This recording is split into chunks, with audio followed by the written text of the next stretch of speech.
Hi, everyone. We'll start in just a few moments. We want to give everyone a chance to get into the webinar.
Okay, we'll get started. People are still joining, but I want to make sure that we have enough time. I'm Marisa Gregg. I'm the Interim Vice President for Communications for the college. Welcome to tonight's webinar. We have an hour tonight for our webinar, and we'll focus that time on answering the many questions that you've submitted about the fall semester. As you can imagine, we received hundreds of questions prior to tonight's call. We've structured our presentation tonight to provide you information in answer to those questions. We couldn't get to all of them, and there are some questions for which we still don't have specific answers. Because we have so many questions already, tonight's presentation responds to them, and because there are so many of you on this call, we're unable to answer questions live. If material sparks additional questions tonight, please feel free to submit them using the Q&A function so we can capture them and be sure that we're providing you the information that you need. We'll continue to update the COVID website with information as it becomes available. This information is organized by topic on the page, so you can search right on that page for the information you need. We'll also alert you to updates to the website via our weekly update email, which we're trying to send out each week on Wednesday, but in some weeks, probably like this one, it'll be Thursday. If you have any additional questions or very specific questions to your own situation, you can email the coronavirus@holycross.edu email address, and we'll post content to the website based on the questions that we receive in that email as well. With that, I will turn it over to Father Barros. Thank you, Marissa, and good evening and welcome. I believe that there are over 700 registered on the call tonight.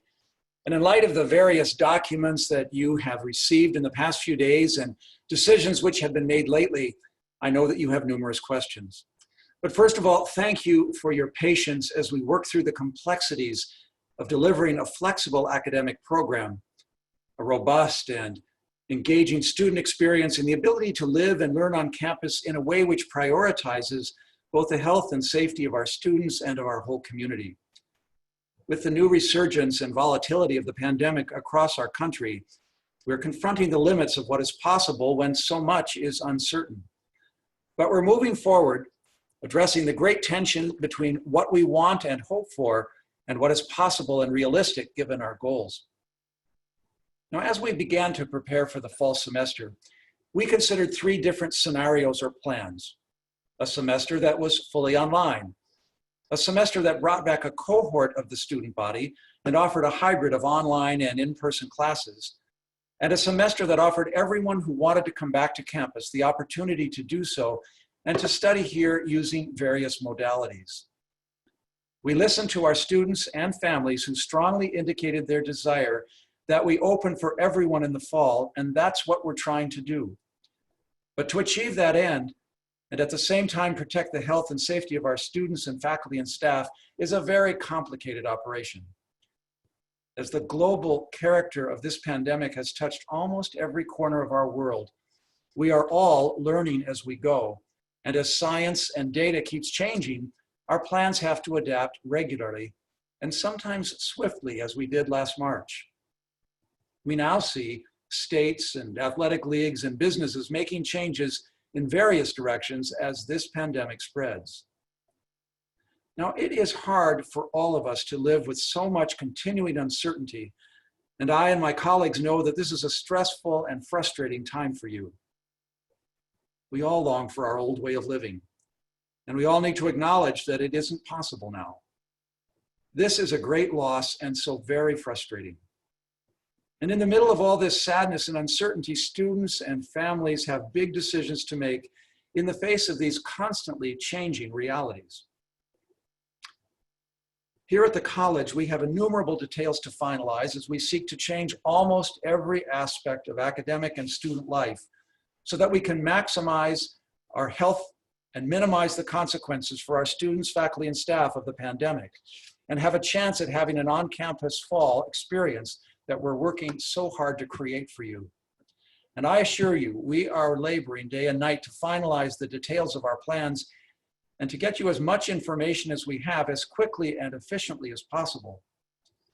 The preliminary guide and the academic information which were sent last weekend were a start, and we hope that these webinars will help to answer the questions that those communications have sparked for you. As we've already heard, some are very specific, and some we don't have answers for yet.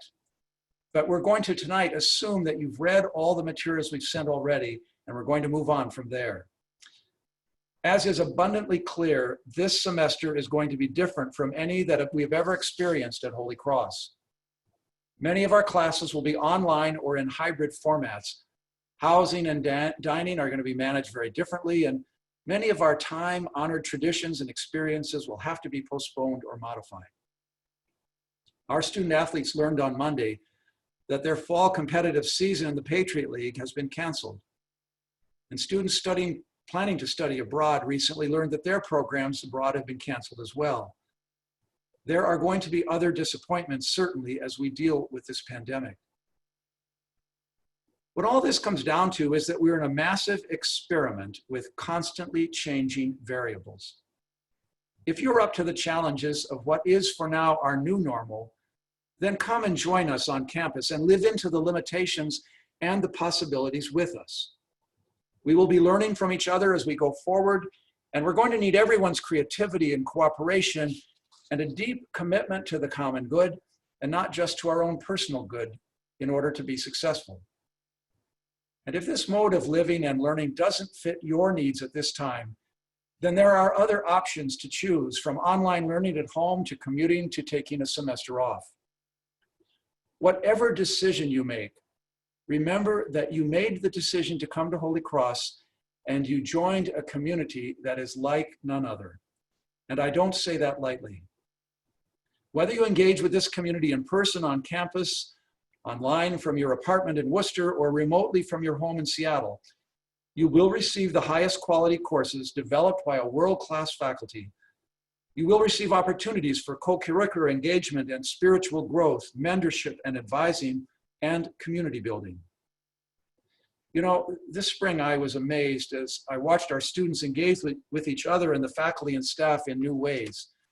And many told me that they became even closer to one another through their shared experience, even as they were studying from their homes and unable to get together in person. The thoughtful ways in which our students support and encourage each other gives me confidence that their passion and resiliency, combined with that of our faculty, staff, and alumni who support them, will turn this moment of loss into a new moment of creativity. The pandemic is touching our whole world, and how we engage it and care for each other will forever be a sign of our character and our values as our lives progress. Now, for all of you trying to discern just how to move forward, either here or at home or in some other option, there are going to be risks and challenges with any option you choose.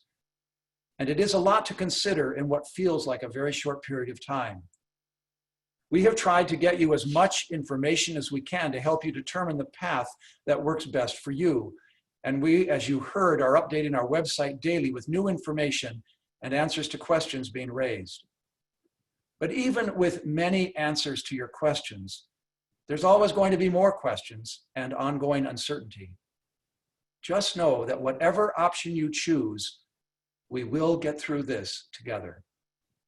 And now let me turn this back to our moderator, Marissa Gray.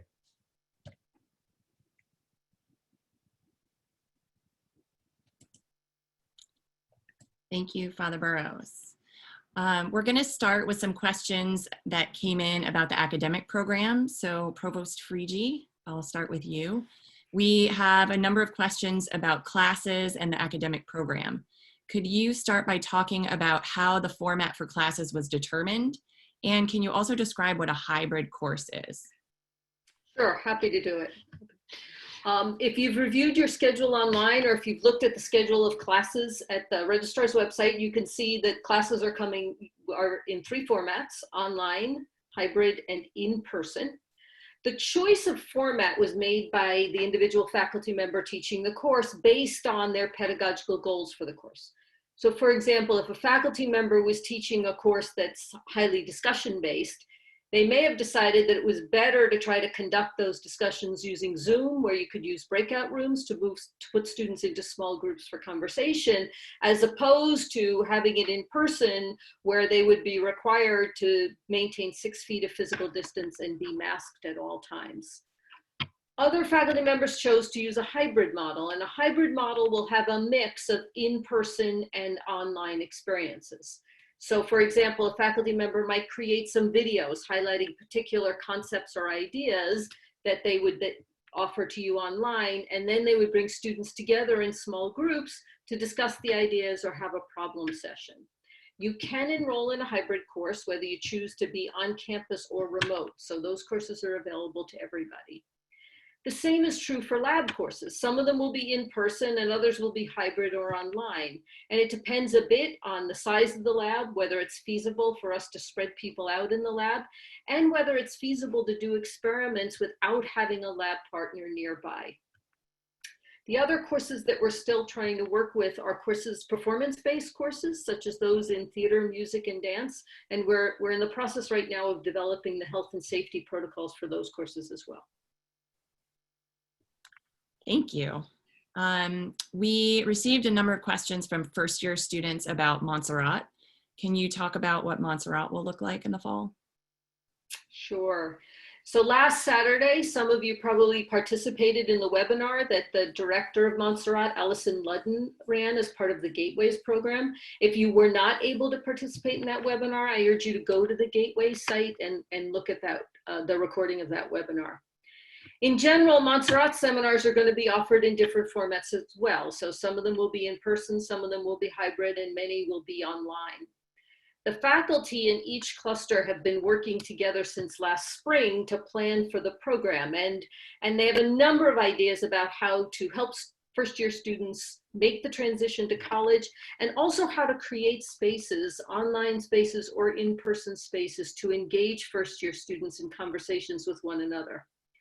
Some of the courses are going to have remote community-based learning opportunities in Worcester. Some of them are going to be using the virtual Worcester Art Museum and the Museum of Fine Arts that are online. There will still be shared readings and shared experiences across the clusters, including probably some virtual workshops with visiting artists, some movie nights, and roundtable discussions. So the faculty will continue to develop those programs, and as you get placed in Montserrat, you'll learn more about the particulars of the cluster you're in. Thank you. We have received a question a few times about whether there will be a tuition reduction if students take classes online only, or if most of their classes are online. Yeah, so the short answer to that is no, there's not going to be an additional tuition reduction. The college, as you know, did roll back the planned tuition increase for the 2021 academic year to acknowledge that the pandemic is causing financial hardship for many across the country. And in addition, we modified our financial aid award packages so that we are no longer assuming that students were able to work this summer and contribute $2,400 in summer earnings toward their tuition. But all of our classes are taught by faculty who are committed to teaching, are accessible, and want to provide students with personalized attention, advising, and support. Holy Cross online courses are not going to be large, asynchronous, basically self-guided experiences. All Holy Cross online courses will have components, synchronous components, to ensure that students are connected to their professors and to one another. I have to say that this summer, all of the courses are being redesigned, whether they're online, hybrid, or in person in a physically distanced, mask-wearing classroom. They're all being redesigned to fit the format of the course. And the commitment of your professors is that all your courses will continue to be engaging and challenging and of the highest quality. The college is invested in a number of things to support faculty. There's a series of professional development workshops this summer with members of our digital teaching and learning team, as well as with outside consultants. We've recently installed a second learning management platform, Canvas, to support faculty in their development of creative materials, online materials. And as always, the faculty, the class deans, and academic advisors are committed to supporting your learning and your growth, and will be available to you in office hours. The learning experience won't be exactly the same. In fact, you should expect that faculty will be developing new and creative ways to engage you, both online and in a physically distanced classroom. But your courses remain Holy Cross courses created by Holy Cross faculty who are committed to you. Thank you. What will happen if a student gets sick or is quarantined, or if a faculty member gets sick? You're going to hear this a lot tonight and over the course of the next few months. We're all going to learn to be flexible this fall in different ways. Some of you may get sick and have to quarantine, and we'll make sure that you can keep up with your classes as we do if you got sick in a normal semester. Your faculty member may have to quarantine either because they got sick or a member of their family got sick, and the class will have to move online. So one of the things that the faculty members are working on this summer as they redesign the courses is thinking about, right, where they can switch online and how they can switch online in a seamless way to make sure that everybody can continue to be engaged in the class. We did get some questions about grading, and students wondering if the PNP option will be available for grading in the same way it was in the spring. No, so last spring we modified our PMP policy to allow students to take 2 courses on a PMP grading basis and count them towards graduation in recognition of the abrupt shift in the middle of the semester that was caused by the pandemic.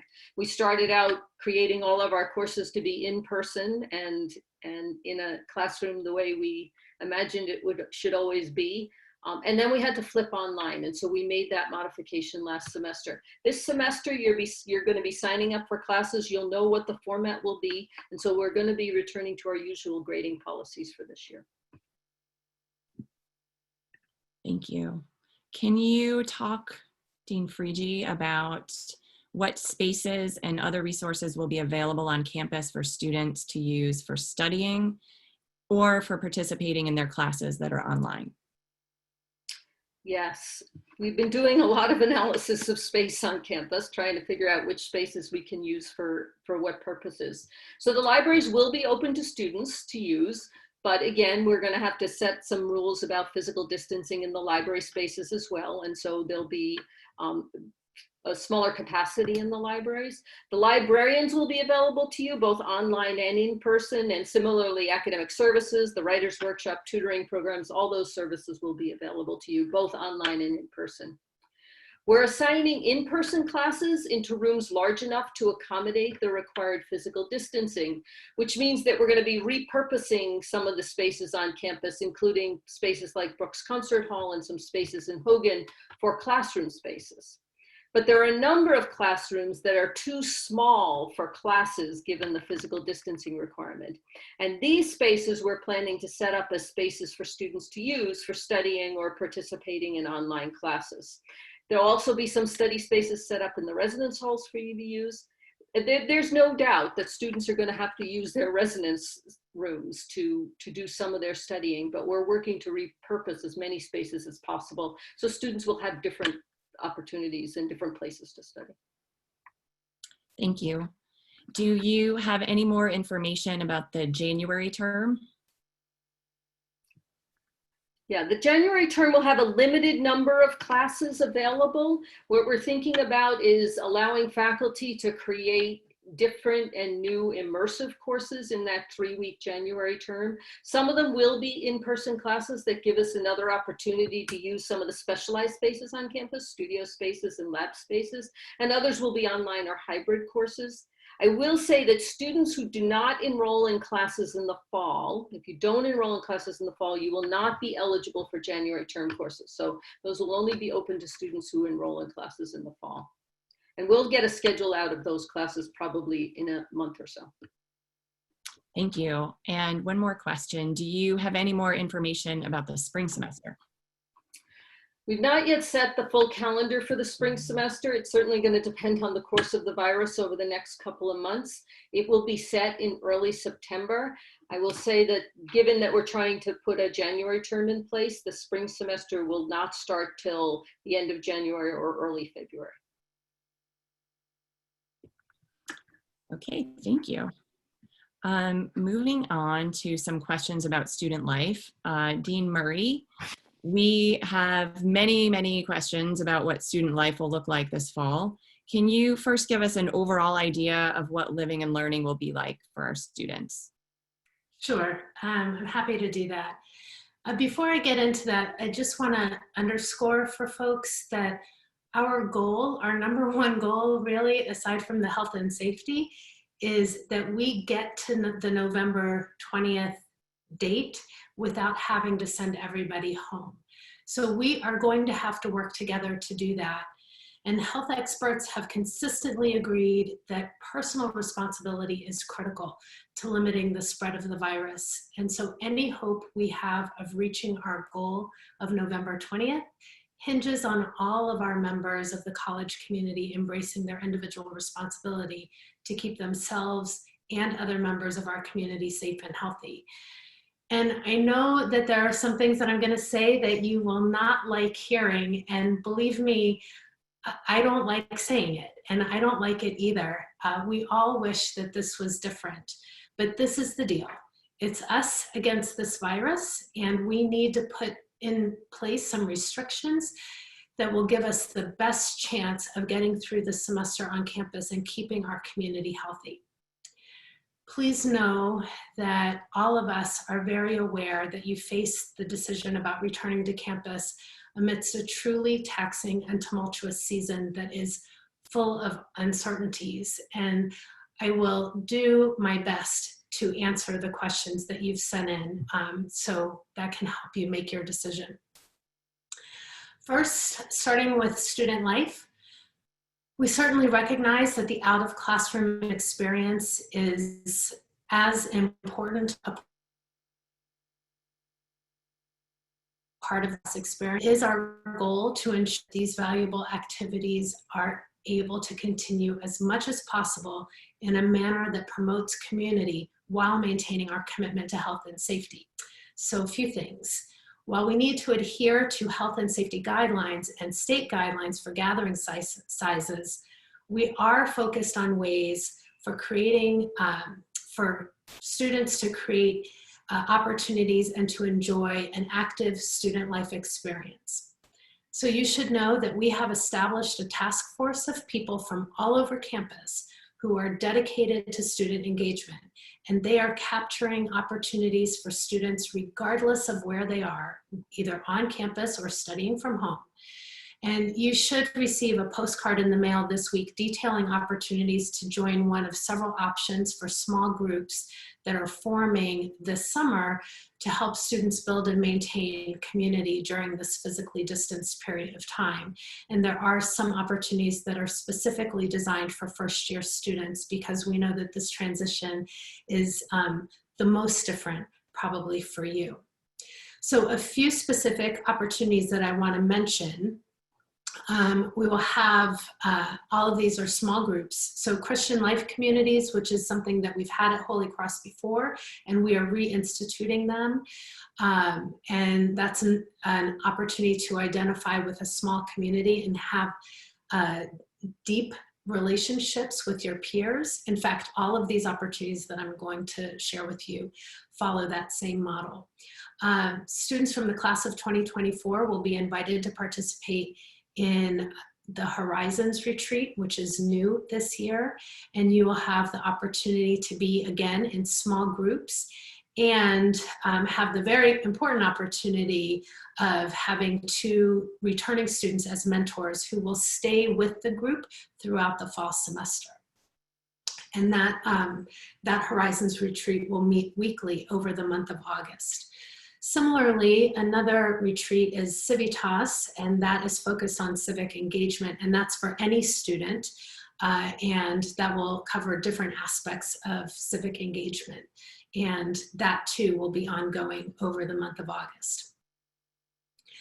Every effort will be made to continue to provide students with the core programs and activities that you all have come to know and love at the college, including academic programming, prayer, recreation, entertainment, social activities, all of that.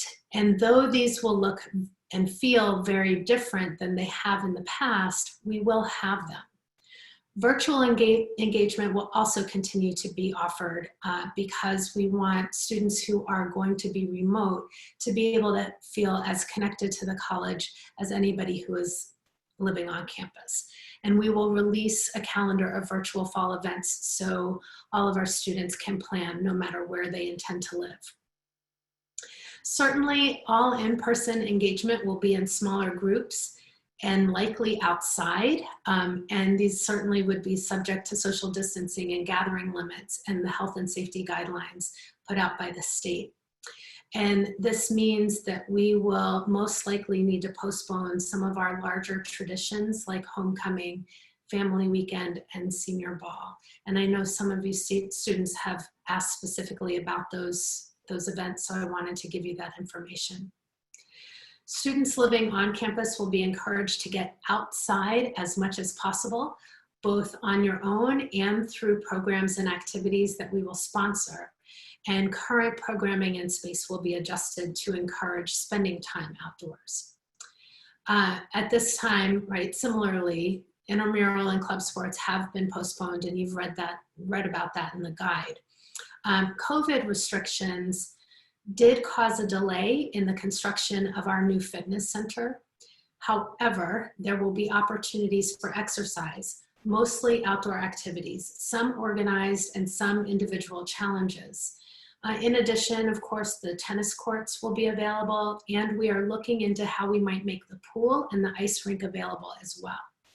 At this time, the Commonwealth of Massachusetts is limiting gym use, and we will follow whatever restrictions the state has in place when we open.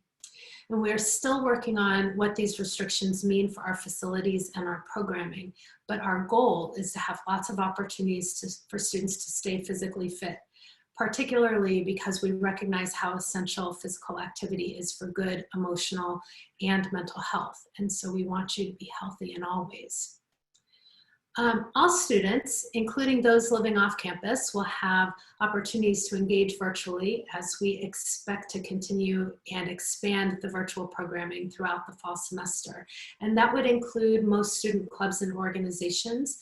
They will be able to continue to operate, meet, and program, although they will be doing so mostly in a virtual environment. And when there is a need to meet in person, they will be subject to the same restrictions that all of our other programming is restricted to.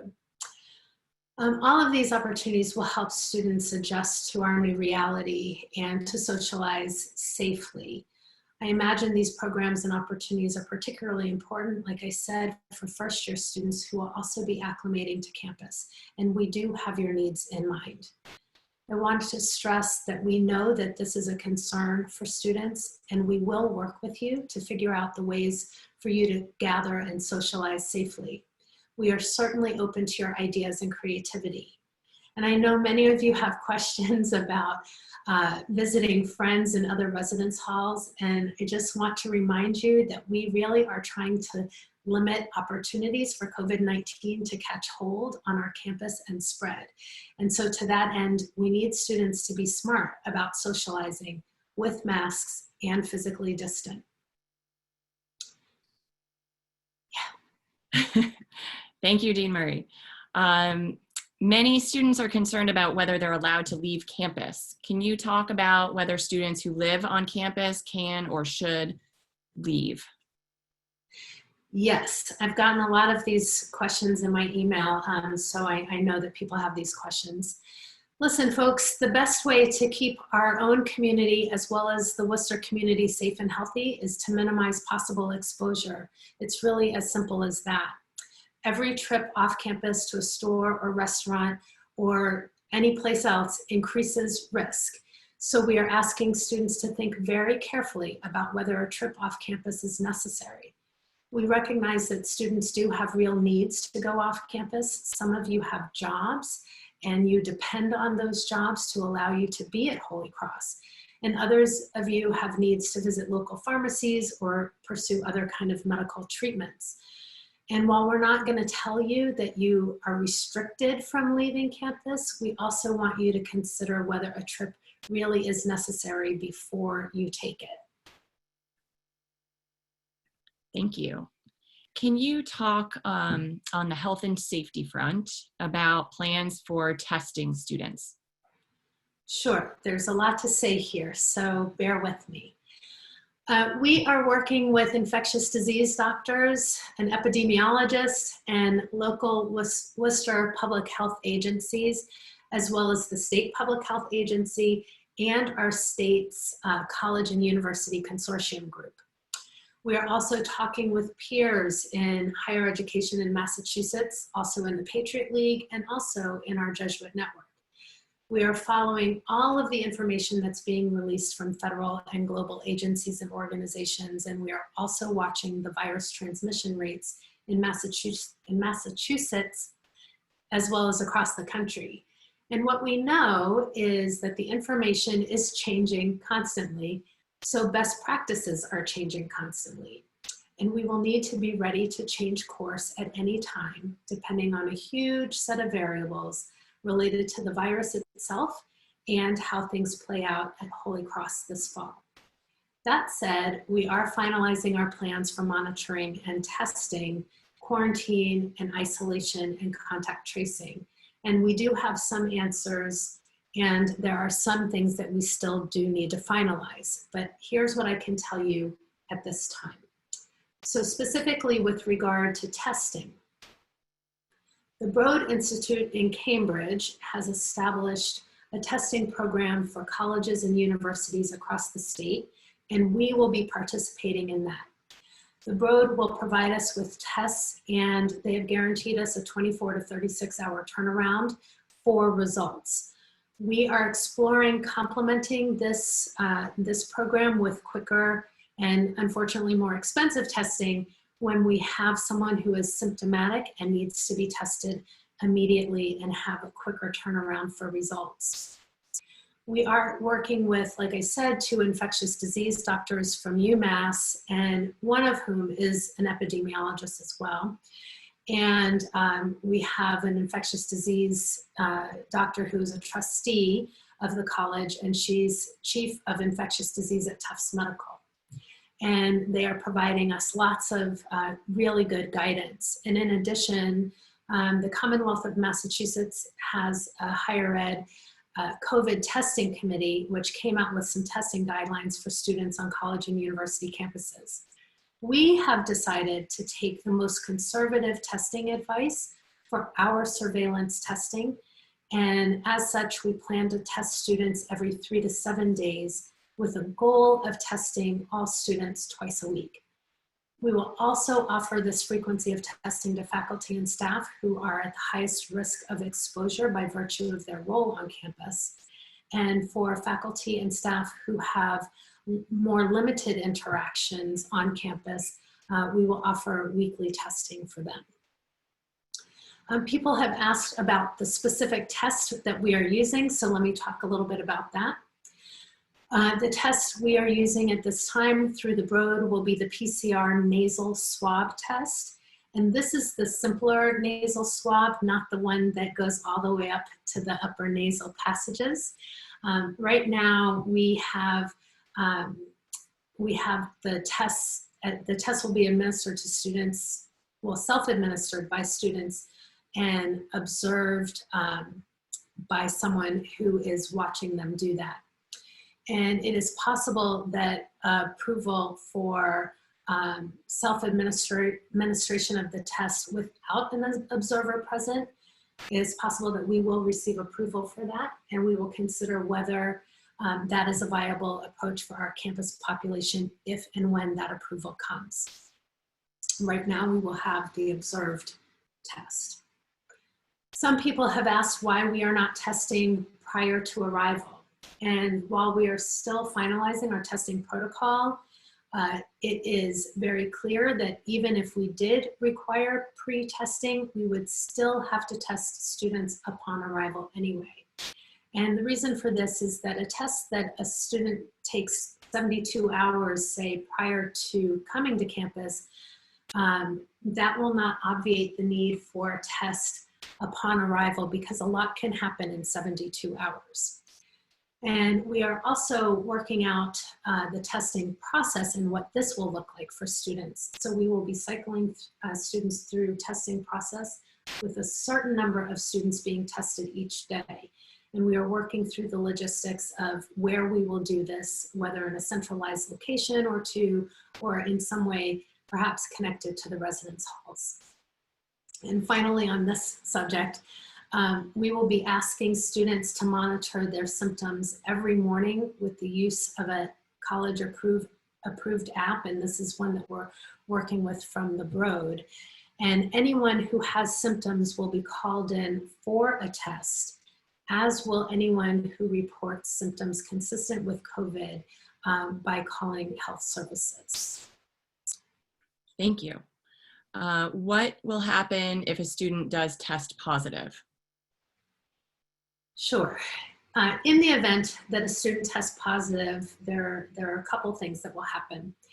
First, we will move them into quarantine isolation space on campus. And then if they live within 250 miles of campus, as you read in the guide, we will ask that a family member come and pick them up within 24 hours so that they can isolate at home. And we will have protocols in place for when a student is cleared to return to campus. And part of the reason why we're asking students to return home is because we have limited isolation and quarantine space. And if we use up all of that, that may necessitate us to shut down and move to all remote learning. So we want to be judicious about how we use that space. Obviously, there will have to be some exceptions to the 250-mile rule because some students have home situations where it would be unadvisable for them to return home if they are sick with COVID-19. Students whose homes are farther than 250 miles will be able to remain in isolation on campus.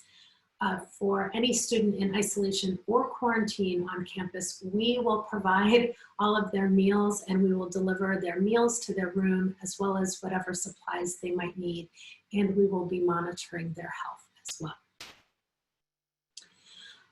If we have a student who is diagnosed with COVID, we will then have contact tracers speak with the diagnosed student regarding who they've been in contact with during the prior 2 weeks. Close contacts will be contacted using best practices for these types of calls, and students close contacts who live within 250 miles of campus will be asked to go home for their 14-day quarantine, and will provide instructions for checking symptoms. And again, the reason for the 250-mile thing is because we have limited quarantine and isolation space. And then obviously, again, for students who live farther away than 250 miles, they will be able to quarantine on campus. And we will have protocols in place for how people can return safely to campus life. As of today, our plan is to use Loyola Hall as our quarantine and isolation building on campus.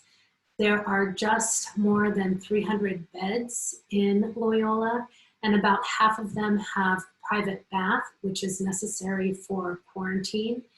And then the other half have 2 bedrooms sharing a bathroom, which is sufficient for students who are ill and in isolation. Ill people can isolate together or have a shared bathroom.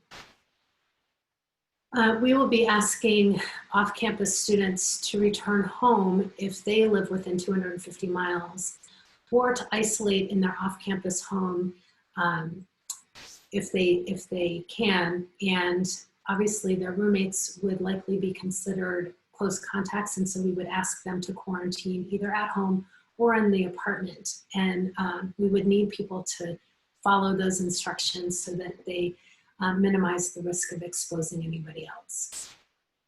We will be treating folks living in apartments like a family for the purpose of isolation and quarantine, and the CDC has good guidelines about that on their website. Thank you. There's some questions about quarantining on arrival. So will any students have to quarantine on arrival to campus? Sure. This is a really good question, and we are finalizing whether we will institute a quarantine upon arrival process for any population of students.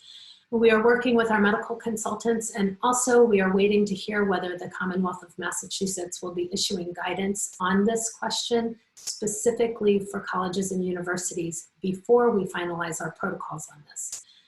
We are working also with the Massachusetts Higher Education Consortium to get a final answer from the state on whether they will be issuing any guidance beyond what they've already issued, which is a requirement of 14 days quarantine from students, from people traveling outside of this New England, New York, and New Jersey region. It is very possible that students may have to quarantine for some period of time after they arrive on campus, regardless of whether or not they have a negative test result. And so we will be communicating with everybody as soon as we get the guidance we're looking for from the state about what this quarantine looks like. I'm certainly aware that many of you are waiting for this information so that you can plan your travel to campus accordingly. Thank you. Couple other questions. We're getting questions about whether there might be scenarios where we have to shift to an all remote setup mid-semester, similar to how we did in the spring. Could there be a point where we have to send everybody home? Yeah, good question. Well, in short, yes, there absolutely could be. We could also have a time where we decide that everybody needs to shelter in place for a certain period of time so that we can stop any transmission that appears to be happening on campus.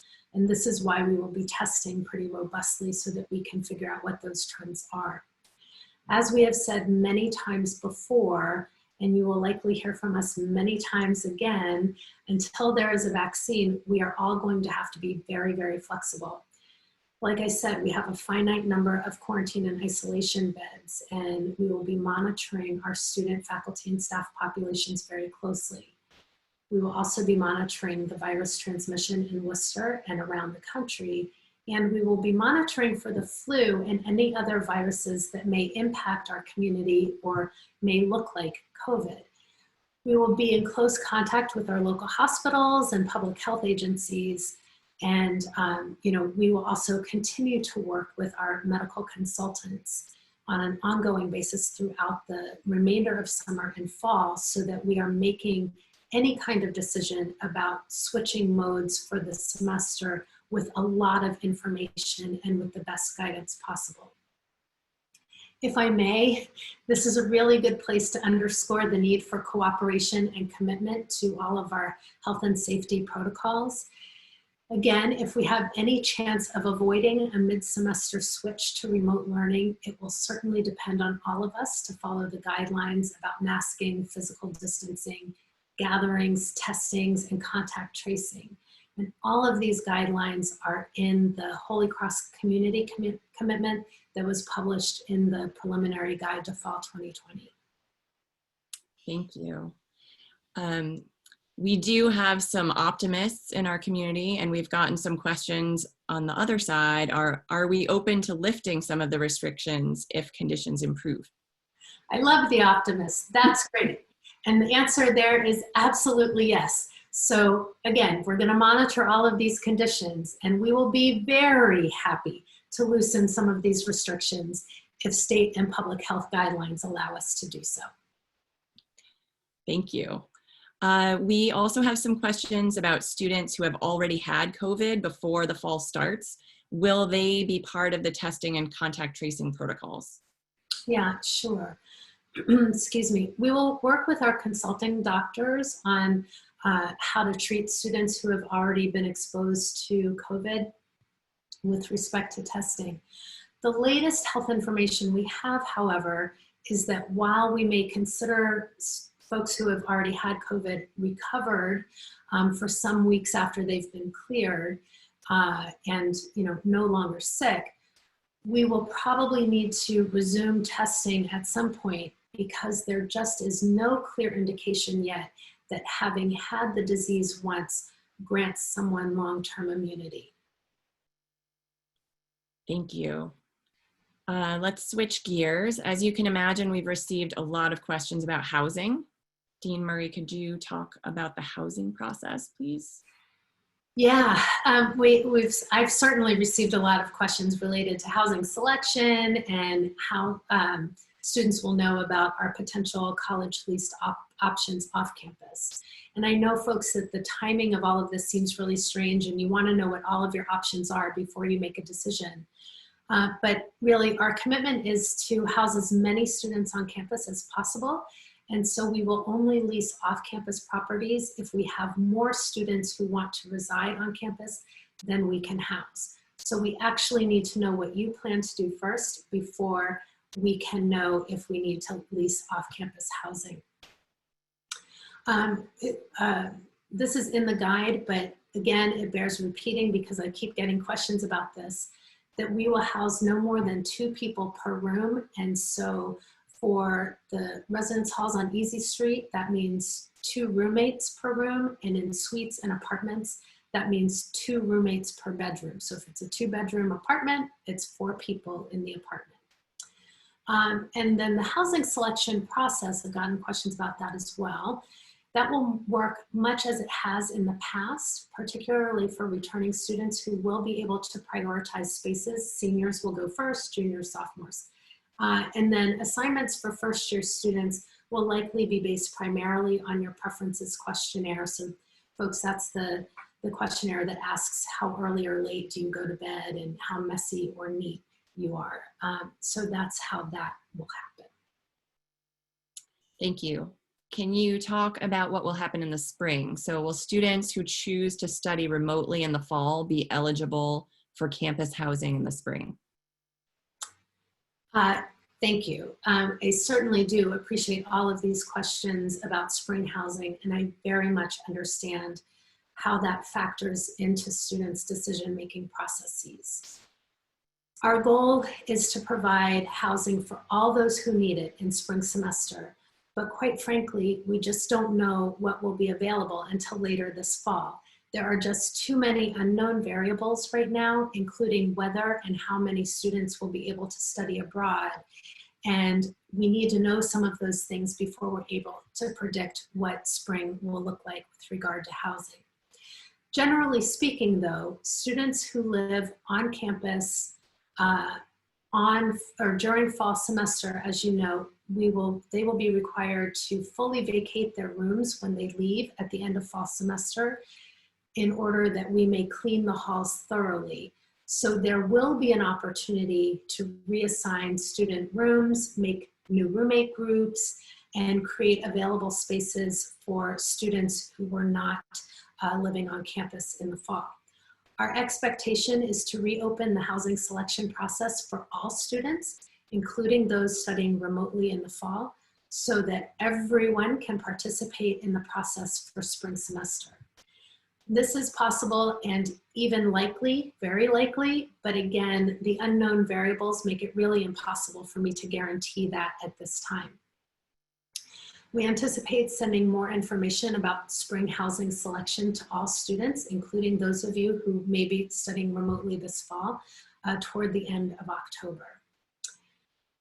We know that lots of student and family situations may change over the course of the next few months, and so we're doing this because we want to give everyone a fair opportunity to make the decisions that are right for you at this time, and then again for spring semester. Students will receive housing assignments for the fall. So if you are choosing to live on campus this fall, you know that the housing selection process opens next week, and then we will be making assignments right thereafter, and it'll take us a couple weeks to accomplish all of this. So by the end of the first week, beginning of the second week of August is when students will receive their, or should expect to receive their housing assignments. Thank you, Dean Murray. Can you also talk about move-in? When will move-in occur? Who can accompany students to moving in? And do we have a sense for when we'll be able to let people know about move-in dates? Sure, thank you. We will be able to let people know a little bit about move-in dates, probably right around the time that the assignments go out, if not a little bit earlier, particularly for folks who may need to quarantine upon arrival. And so we will conduct move-in over a staggered period over several days. So people will get a time and date that they are assigned for move-in. And again, we know that you are making travel arrangements related to move-in, and so we are going to endeavor to get this information to you as soon as possible. I also know that parents, particularly parents of first-year students, are eager to accompany your student to campus and help them move into the residence halls. And we ask that you minimize the number of family members who accompany students to campus in order to allow for distancing, not only in the corridors, but also in the stairwells and the entryways. So one parent at a time will be allowed to enter the residence hall with students, but if both parents have come, then you can certainly tag team that and have each parent have a chance to participate in that move-in process. Thank you. Can we switch to talking a little about dining? We've had some questions about that. Can you talk a little about how dining will work and whether there will still be special meals for students with allergies and opportunities for meal plans for students who are commuting? Sure. So dining, like everything else, will be a little bit different this year. And we are working with a consultant to help us understand the different ways that we might offer variety and how we will control traffic flow. And if we are able to have students in Kimball and what that at all other dining locations, except for Kimball, everything will be ordered through Grubhub. In Kimball, students will be able to go through and choose from several options, but only certified food handlers will be able to serve the food. So that will be an interaction that you would have with someone on staff in Kimball. And then certainly the allergy program is operational. Students can consult with the dietitian, and the dietitian is also working closely with the culinary team to ensure that all students who have either food allergies or any other kind of food restriction, that they have options at every meal. We'll also keep the Kimball grocery program open for students who are in the apartment plans, and students will be able to purchase their groceries through their dining dollars. Thank you. We are going to switch to talk a little bit about financial aid. We've had a lot of questions about financial aid, scholarships, and work study. Provost Frigie, could you share when financial aid notifications will be posted? Actually, I think they might already be. And how packages will be impacted if a student decides to defer or take a leave for a semester? Yeah, so let me talk about the financial. So the financial aid packages were posted. If you did not receive your financial aid package yet, could you please contact the financial aid office, and they'll be able to help you out with that. A number of you have asked questions about work study. Students that have work study in their packages, there will be work study jobs on campus this fall. It's not likely that there are going to be many in Kimball Dining, as you've already heard from Dean Murray. That's going to look a little bit different, but we are creating new possibilities for work study positions. For example, we'll be looking for students who want to assist a professor who's teaching in a hybrid format, or students who might be interested in working in admissions to participate in online chats and webinars with prospective students. If you are not on campus in the fall, so the bills were issued assuming that you are on campus in the fall. If you're not going to be on campus in the fall, we'll remove your room and board charges from your bill and then adjust your financial aid package to indicate that you do not have room and board charges. The cost of attendance will be adjusted, so that your financial aid package will be adjusted as well. I can't remember the other question. Oh, about leave. Leave, was that it? That's it. Students who are interested in taking a leave of absence. So returning students who are interested in taking a leave of absence should contact their class dean to notify them that they're interested in taking a leave of absence. If you take a 1 semester leave of absence, your financial aid package will be adjusted, and you'll get 50% of your financial aid package should you return in the spring. If you take a 2 semester financial aid leave of absence, you'll have to file the financial aid forms again, the FAFSA forms and the CSS profile, and we will repackage you for the year that you come back. I do want to say that students who received merit scholarships, those scholarships are guaranteed for 8 semesters as long as you continue in good academic standing. So if you take a leave of absence and return, your merit scholarship will be there when you return to college.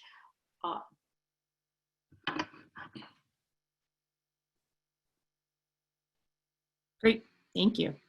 Final question, I think. Can a student return home if they get here and start the semester and just find the situation is untenable for them. Yes, a student, if the situation is untenable and the student feels like they have to return home, they can leave campus and go home. There is a refund policy that's posted on the bursar's website that tells you exactly what the refund would be depending on when you leave campus. You would get a refund of room and board. The class deans will work with you to help you continue your classes remotely. So you won't get a tuition refund as long because we're going to help you continue your classes, but we will give you a refund of room and board. It's going to depend a little bit on when you leave, exactly how we make that transition for you. If you're here for most of the semester, we might do something different from if you're leaving right after the first week. But in all cases, we'll work with you to make sure that you can continue your academic program if you decide to go home. Thank you, Provost Fiji. I think that's all we have time for, so I'm going to turn it back to Father Burrows real quick for closing. Thank you, Marisa. As I watch the questions and as I listen to all of our responses, it's very clear to me that there's a deep sense of loss. Things aren't the way we want them to be. And there's a deep sense of frustration because we don't have certain answers for everything at this moment. We are going to continue, as we said earlier, to continue to post questions and answers on the website. So keep looking there because things will get clearer over time and you can always get a hold of your class dean or your advisor and get more information that way. It is a hard time though. It's hard for us too, as I imagine what I look forward to each year and I watched how the spring semester ended and we didn't have graduation and it was a very, very challenging time. Please remember, it's not just challenging for us and we who are privileged to have the opportunities to go to higher education and have these wonderful learning opportunities. It's a challenge for our whole world. And for most people, it's much more challenging than what we face because of issues of racial injustice or issues of poverty or issues of remote living situations. So it is important too to recognize the whole world around us is dealing with this. I said on one Monday night, and I'm going to say it again, I was thinking about the losses and what happens to us. And I was thinking my mom and dad were born in 1918, which was the flu pandemic of that era. And then that means they were part of the greatest generation because they grew up, they married and started raising their family during the Second World War. My generation was marked by the Civil Rights Movement and the Vietnam War and liberation movements of all kinds. And then some of you here are really the generation that experienced in different ways 9/11 and what happened to our country during that time. And the reason I've been thinking about these different eras is they all were marked as this one is by loss, by suffering, but also by resiliency and possibility and coming together as a community and finding within themselves creative and resilient characteristics that really defined who they became over time. The commitments that they made, the issues that were most important to them. And that's really what's happening to us too. No, life is, at least for a semester, and God willing, it'll end sooner than spring, but likely not. We'll have to be dealing with a whole lot of variables over time, and we'll have to slowly watch, we hope, with vaccines and things, our world unfold again. But in the time between now and then, so much will happen to us and so many possibilities are there for us to grow, to mature, to engage, to feel responsible, to deepen our faith, to really find out who we are in the midst of adversity. And those gifts, those talents are going to serve us for the rest of our lives. Because by the time you're like me in your 70s and you're looking at your whole life, as you look backward, you begin to recognize it's not just your achievements that mark and identify who you are. It's your losses as well. And what did those losses ultimately give me that shaped me to be who I became? And obviously, as you age, those losses accumulate, but so do the graces and gifts. But it takes a certain amount of wisdom and faith and experience really to begin to see and understand that. So for many of you who are students in college now, this is a big growth time for you. For those of us who are your parents or your grandparents or faculty members, this is a pattern of life that we're beginning to understand ourselves. So let's make a commitment to enter this together. Make prudent choices as best you can, knowing full well we don't have all the answers yet. We're never really going to have them all. But what we'll do is consistently try to keep you informed and engaged over time asking for your patience, just as we're going to be trying to be conscious and aware of the patience you need as you struggle with these things as well. But we are in this together. We will get through this, and we will be stronger, more resilient, and hopefully even more creative as a consequence of what we share together. So thank you for being with us tonight. We'll be having more of these in the weeks ahead, and we look forward to opportunities to continue to engage you. God bless you all.